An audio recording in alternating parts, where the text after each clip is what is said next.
Avatar: The Last Airbender is an extremely popular show, and it's easy to see why. Between its characters, visuals, and storytelling, there's so much to be said about this show, which is why it's still popular over 10 years after it finished running. One of my favorite aspects of the show is its unique list of animal hybrids.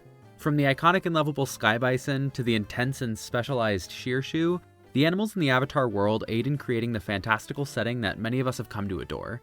And as the huge nerd I am, I wanted to throw some of these creatures into the world of Pokemon and see how they would fit in.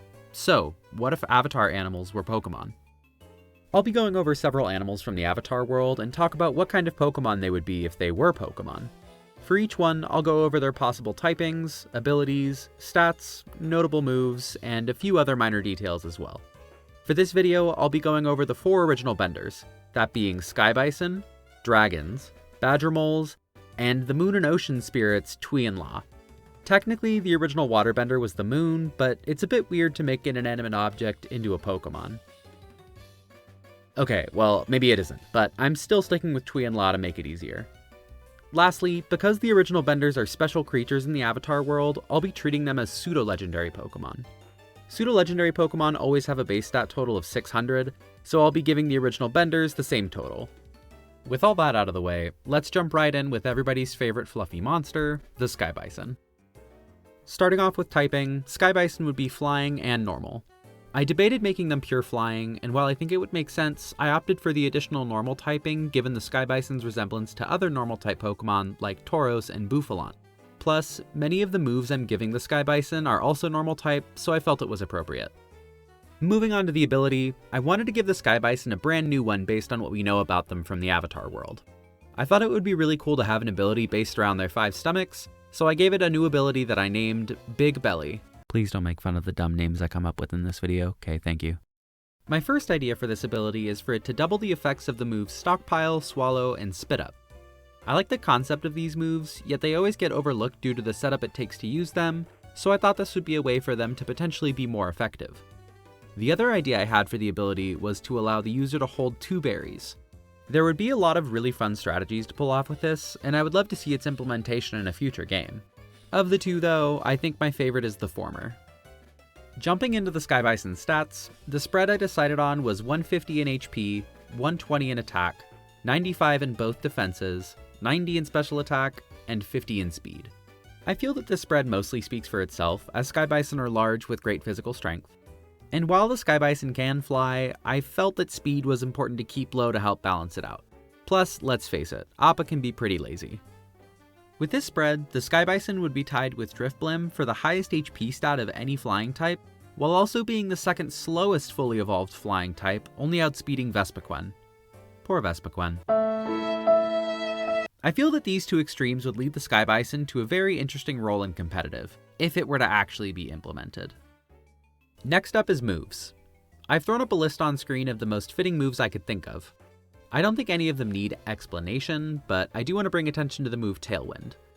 Tailwind doubles the speed of the user's Pokemon, and in a competitive setting this would offset the Sky Bison's biggest drawback being its 50 base speed, and I think it would become a major competitive threat, again if it were to be implemented. For context, with max speed investment, under Tailwind, the Sky Bison could only be naturally outsped by 4 Pokemon. So yeah, Tailwind would be OP. In addition, I decided to create a special move specifically for the Sky Bison as well, mostly because there aren't any great physical flying moves that make sense for it to have, based on its physiology. I landed on the name Air Impact, a physical flying move where the user flies into the opponent with great force. I think it would be fitting if it had the chance to paralyze, since it would bear a close resemblance to the move Body Slam. Onto its evolutionary line, I think the Sky Bison would work best as a single stage evolution. We've seen the Sky Bison in a smaller, younger form before, and I feel like it makes sense to have a single evolution, as then it would be similar to many other baby Pokemon evolutions such as Smoochum and Jinx. The evolution would be level-based, as it would essentially be growing into a bigger form. And lastly, its in-game location. Given its importance as one of the original benders, I feel that its location in the world should be somewhere difficult to reach, similar to the air temples themselves. For example, some of the in-game locations I think the Sky Bison could be found would be Sky Pillar in Hoenn or the peak of Mount Coronet in Sinnoh. Overall, I think the Sky Bison would be an amazing and fun Pokemon to use, and I wouldn't be surprised if we saw something very similar to it in an upcoming generation. Moving along in the Avatar cycle, we have the duo of Tui and La. Before I get started, I'm going to go forward with Tui and La being two separate Pokemon, as opposed to a collection of multiple Pokemon that function as one, like Dugtrio or Phalanx.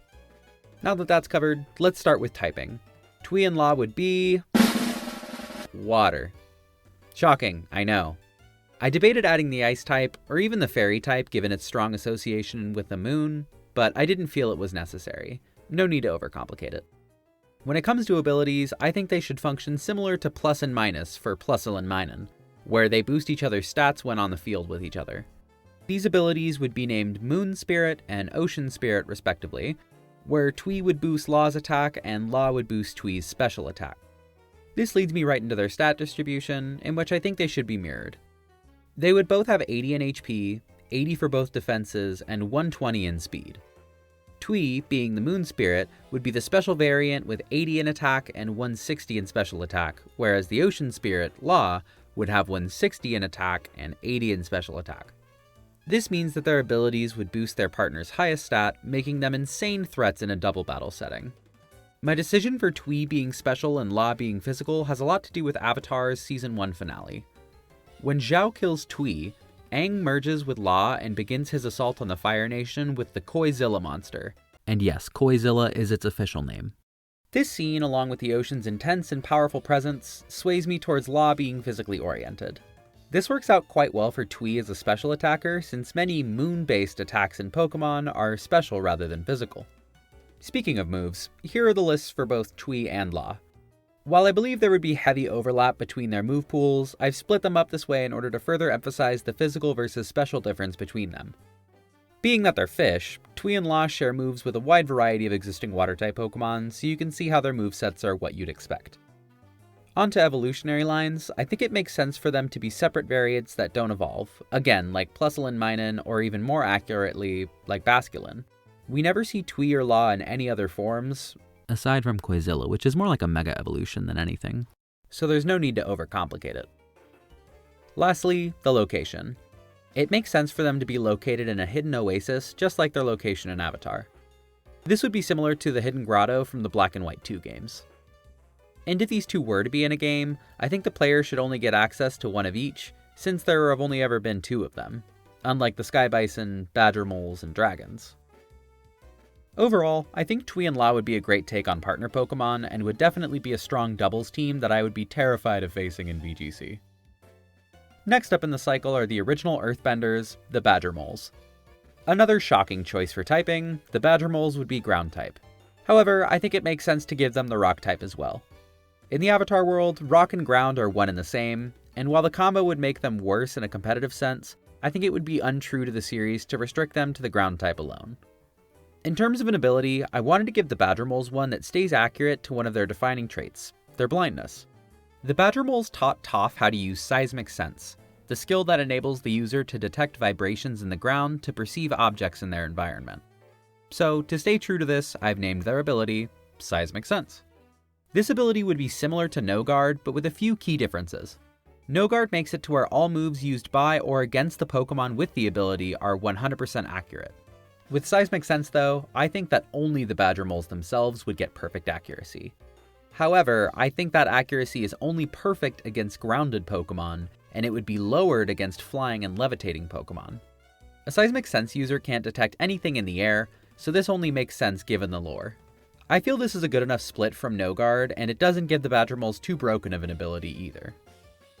Next up is stats, and I think the best distribution for the Badger Moles is as follows. 120 in HP, 130 in attack, 110 in both defenses, 70 in special attack, and 60 in speed. Pretty simple, and not much to say. Badger Moles would be tanky physical attackers, similar to Rhyperior, but with special bulk as well. Moving on to moves, here's the list. As you probably guessed, these moves all go back to the major traits and attributes of the Badger Moles. In practice, they would be very similar to Pokemon such as Sandslash and Excadrill, which is fitting considering the design similarities. In terms of their evolutionary line, I think it makes sense for the Badger Moles to be basic Pokemon. Similar to Tui and La, we don't see them in any other forms or sizes, so again, no need to overcomplicate it. And lastly, location. The location that makes the most sense for the badger moles would be the deepest levels of some caves, similar to the depths that you would find legendary Pokemon like Mewtwo or Cobalion. Of the original benders, badger moles probably have the best current representation in Pokemon, with a similar build to many other rock and ground types. However, if they were to be implemented, the badger mole would be the premier Pokemon of its types, being the straight-up tank that many rock and ground types could only hope to be. Last in the cycle are the original firebenders, the dragons. The dragons were the hardest benders to approach, simply because the dragon type already exists in Pokemon, so I had to get a bit creative with setting them apart from the numerous other dragons we've already come to know. Starting off with typing, dragon, and fire. Yeah. Moving on, in terms of an ability, they would have levitate. It feels a bit boring to default to levitate, but it would be weird to give them any other ability because then they would be susceptible to ground-type moves, and these dragons being hit by ground-type moves would be very disingenuous to the source material. As for their stat spread, they would be as follows: 75 in HP and both defenses, 110 in attack, 130 in special attack, and 135 in speed. I was most unsure of how to distribute stats for the dragons of all the benders, but I feel this stat spread represents them well. Dragons in Avatar fly extremely fast, so I felt it was necessary to make speed the highest stat. Otherwise, the remaining stats represent the dragon's strong attacking presence with mediocre bulk, as we don't have any evidence to suggest great defense otherwise. As for the move list, many of them are either staple dragon type or fire type moves, for obvious reasons, or flying type moves. In addition to these, I've decided to create a special move for the dragons, and while researching for the video, I was inspired by the tornado of colorful flames that Ran and Shaw created in the series. Because of this, I've decided to name the move Color Combustion, where the user engulfs the opponent in colorful flames. This move would have the chance to either burn, confuse, or attract the opponent. I love the idea of this move primarily because of the secondary effects. There are very few moves that have the chance to status the opponent in several ways, but none have this specific variety. They felt appropriate, with burn being self-explanatory and confusion and attraction being the natural reactions to the spectrum of colorful flames, at least in my eyes. As well as Aang and Zuko's, if I'm being honest. As for the evolutionary line, I felt it was important to implement the dragon egg as it's the only other stage of dragon we see in the series. Because of that, I think it makes sense to obtain the dragon through hatching an egg, keeping true to the existing breeding process in Pokemon. I think it's only appropriate for the dragon egg to take an extremely long time before hatching as well. Otherwise, I could even see the dragon egg being a Pokemon in and of itself, with a high level requirement to evolve, similar to how a Pokemon like Larvesta has to reach a high level before evolving into the impressive Volcarona. This leads me to the last thing, location. Given what I've mentioned about the egg, I think it makes sense to find it at the end of a lengthy dungeon that resembles abandoned ruins to stay true to the Sun Warrior civilization that Aang and Zuko traveled through. Similar to Tui and Law, I think the player would only get access to a single egg per dungeon to avoid the oversaturation of these specialized dragons amongst the rest. Overall, even though dragons already exist in Pokemon, I think the Avatar version would be the pinnacle of dragons, with a presence that strongly solidifies it as the best of the best. And there you have it! The original Benders are incredibly designed creatures and would be amazing additions to the Pokemon games. And let's be honest, if you showed pictures of the Benders to people who weren't super knowledgeable on the series and asked whether or not they were Pokemon, I'm sure many of them would say yes. And who knows, in the future, we could see a partnership between the two franchises that results in a crossover. Oh wait, that gives me an idea for another video. Anyways, for now, thanks for watching. Be sure to leave a like if you've made it this far, subscribe, and leave a comment if you'd like me to continue this series with other Avatar animals. And, as thanks for making it to the end of the video, here's a picture of my dog. Take it easy.